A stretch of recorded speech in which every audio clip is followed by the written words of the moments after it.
Hey everyone, Bryan Baylon here, your local Phoenix realtor, and it has been a while since I have done a video and I'd like to get back on it. It has been a crazy year since I did my last one on my home buying experience, and I'd like to get back in. As you can see, I've started a new studio in my home. And a little spoiler alert, I did get a house, so I'm going to tell you about that story. Before we get started, if you haven't already, please subscribe to the channel. Your support means a lot, and thank you so much for those who are subscribed to the channel. As well as if you have any comments or questions, please feel free to put it in the chat or below in the comment section, and I can get to your questions. And then also, if you know anybody or you yourself are looking to make a move in the greater Phoenix area, would love to help you out. So my idea on this, when I made the first version of my home buying experience earlier this year, it was just to give you the viewers of how crazy the market was and share with you a little bit of tips and tricks of how things went and just a little story time. I like telling stories. So I do have a success story. It actually ended up working out. I closed on August 27th of this year, and I wanted to share with you a little bit of how that worked out. So the location is in North Phoenix. It's an area that I grew up in personally, and so I'm familiar with the area and generally with the home values, as I've sold a couple houses in the North Phoenix area as of the past couple years.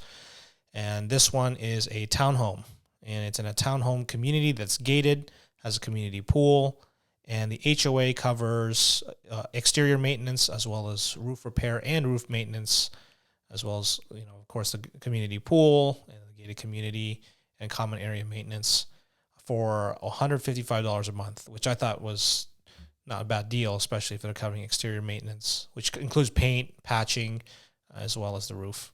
So pretty good there, and location's really close to family. I live minutes away, like I'm talking less than 5 minutes away from my parents.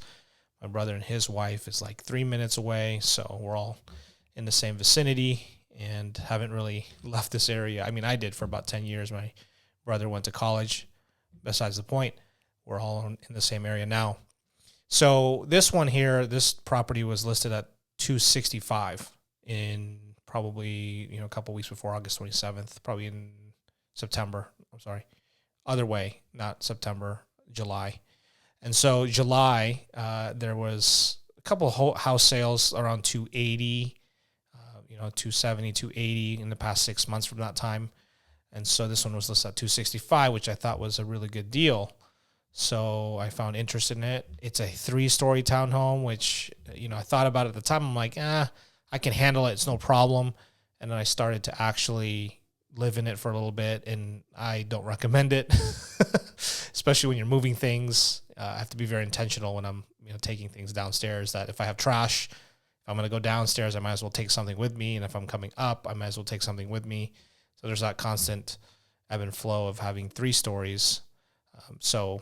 There's that. But overall, though, the property was listed, $265, and it was a deal, or so I thought. So what ended up happening is, I saw the comps and I actually knew about another property that was just like this, same square footage. It was going for sale they wanted $290, and they were going to put it on the market for $290. I found out about it through one of my clients, and I went over to the house a couple of days later, and I was able to look at it. And, I wanted to basically made a verbal offer for them, and they countered with something else. And they wanted their $290, and I wanted to pay like $280, something, maybe even $285. And they wanted to stick to the number. So I said, well, I'll just go to the one that just hit the market, which is for $265. So because it was at $290 is what they wanted, I thought, well, I don't want to lose out on this one. I'd like to make a strong offer. So I put it in for $275. So $10,000 over asking, and I waived the appraisal. So there was that. And I left everything pretty much the same. I mean, there's no other terms. I think I did a shorter inspection period maybe. I'd done a couple transactions since then, so it's a little bit vague, but pretty straightforward overall transaction. So we get to the inspection. The inspection just has some wear and tear items on it. No big deal. It was a previous rental actually, and the owner doesn't live it's out of country, and they're non-U.S. citizens, and that's important for later detail. When I got to the inspection period, I saw that it needed a couple things. So first of all, found out that it was actually a out-of-country owner. They invested in the property, non-U.S. citizen, so that's important actually for later detail, and that it was a rental for several years. So it has all the issues of a rental, leaky faucets, some, holes and some wear and tear in the drywall from nails or things like that. And just a couple other things. Water heater needed to be replaced, and then the AC is original, and this is a 2007 build. So it's it's kind of a property that was used as an investment, and basically as investment properties, you do the bare minimum just to keep it going for the next renter, year over year. So what I ended up doing then is, because I offered 10,000 over, I thought, well, maybe I could get that back if I asked for a new AC. And then also I asked for a water heater and I think a credit for some things, so a couple other things, but just major items. That's what I focused on. And what they did was, because the inspection report said that there wasn't any issue with the AC, that it was running fine. So they dismissed that. They said, well, the inspector says it's running, so we're not going to replace that. However, the water heater is about out. Almost 14 years old. 12 to 15 years is what you can get out of a maintained water heater. And so it's about end of life almost.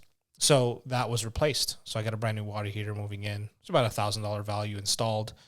I thought that was a nice little addition, but that was it. So if I had to go back, I would actually try to get all the little stuff done.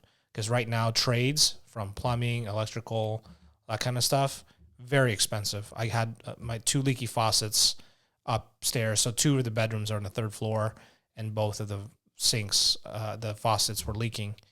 And I bought the replacement, and I just got, basically builder's grade, just base style, non-chrome faucets.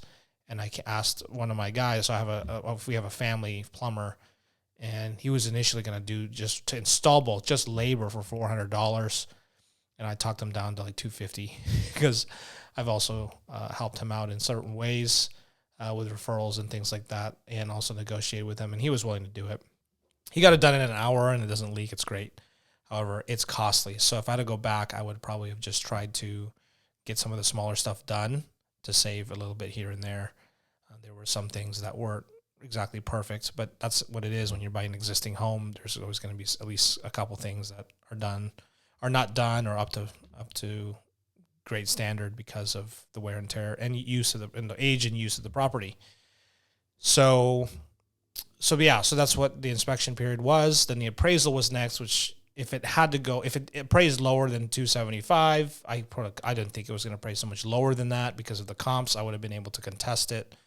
So what it actually ended up appraising for, I think, was 280, which is nice. So 5,000 more than 275. And so that was great. So there was no need to pay extra out of pocket for the difference.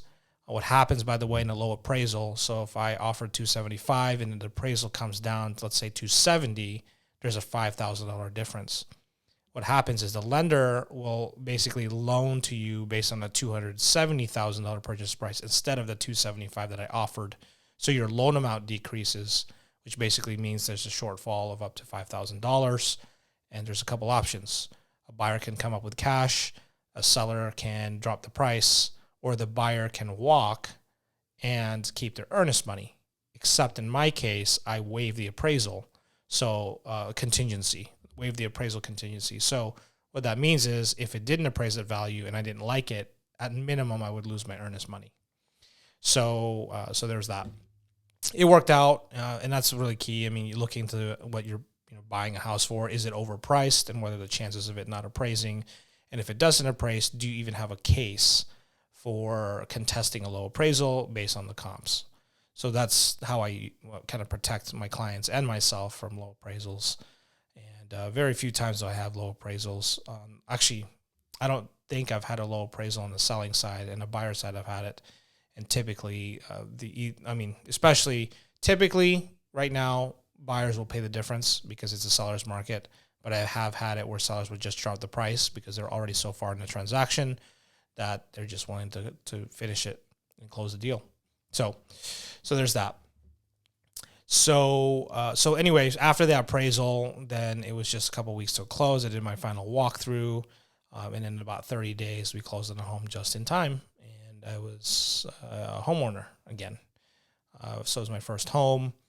After almost over 3 years, I sold mine about 2017 November, just in the North Phoenix area, actually like a mile and a half away. So then that's what the studio is. Now I'm here and I use the second room. It was a 2-bedroom, 2-bath, 2.5 bath, and I've used the second room as a studio. So I do intend to make more content from the studio and this home and build some more memories in it. So what mattered, actually, one of the things I wanted to mention, especially in this transaction, was the non-U.S. citizen seller. And what that is, it falls under a rule or law called FIRPTA. And FIRPTA is Federal or Foreign Investment Tax, for Foreign Investment Real Estate Tax Act. I think something like that. So I'm sorry I butchered it. It's not top of mind. It's been a couple months since I've thought about it. However, I do check now for my transactions. So basically, it's a law that says if a seller is selling a house that is a non-U.S. citizen, that there is the buyer, if they are a U.S. citizen, they are responsible for the tax of the seller. And that sounds nuts. But basically, since that foreign seller cannot file taxes or don't file taxes in the U.S., they're going to go after, they're relying and holding the buyer responsible for the taxes of the seller. So here's how that works. If it's $300,000 and less, the property sale is $300,000 or less, and the buyer is buying it as a primary residence, then the seller's off the hook for the taxes, and the buyer has to basically live. The stipulation on the buyer's responsibility is that they have to live in the property for 2 years, 6 months out of those first 2 years. So 6 months in year one, 6 months in year two at least. And then after that, then the seller and the buyer are free from needing to pay any tax. And that's for sales under $300,000. If the buyer does not live in the property for the time frame of the stipulation, then there could be due the tax that the seller was responsible for. So it kind of locks you into a primary home residence situation, which it does affect you possibly in the sale of the home early. Especially if the market turns and I want to sell this, I may have some tax liability there. And also, if I wanted to rent it out, that could also pose a problem. So that's a little factor that I think possibly was the reason why they listed it lower, is because it couldn't have been an investment purchase. It had to have been a primary residence purchase. Otherwise, the seller would have to pay the tax and more than likely would have not have sold it to that particular buyer. So the pool of buyers was lower, so they probably just needed to attract someone to purchase the home, which in case was me and a couple others, from what I understand, that have submitted an offer on the property as well. So that does matter if you're above 300 to $1 million. So if you're buying a house with a foreign seller and you're the buyer, and you are buying something between 300 to $1 million, then there is a withholding, and I believe that number is 15% of the sales price. I think it's either that or it's on the capital gain of the seller, which is basically whatever the seller bought it for minus what they sold it for is a capital gain, and they have tax liability on that for 15%. If it's over $1 million, then it's 20%. And it's same stipulations. The buyer has to live in as a primary residence. And the way that they determine that is that basically at signing, the buyer states that they are buying this as a primary residence. And then the taxes unfold the way it does from there.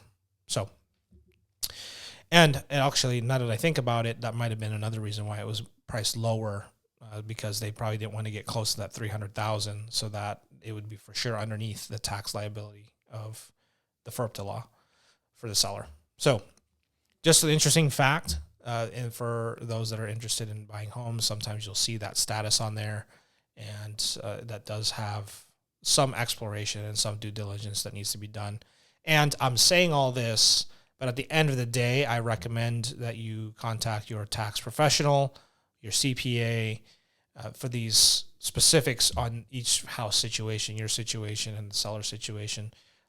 That's by no means any, tax information. I'm not an accountant. I'm not a CPA. So please do your due diligence on that one. However, what's important to note is that it does matter, and it's something to look into because it would affect how you take ownership of the home and may even limit you in terms of acquiring properties as investment or second homes because of that situation, that stipulation.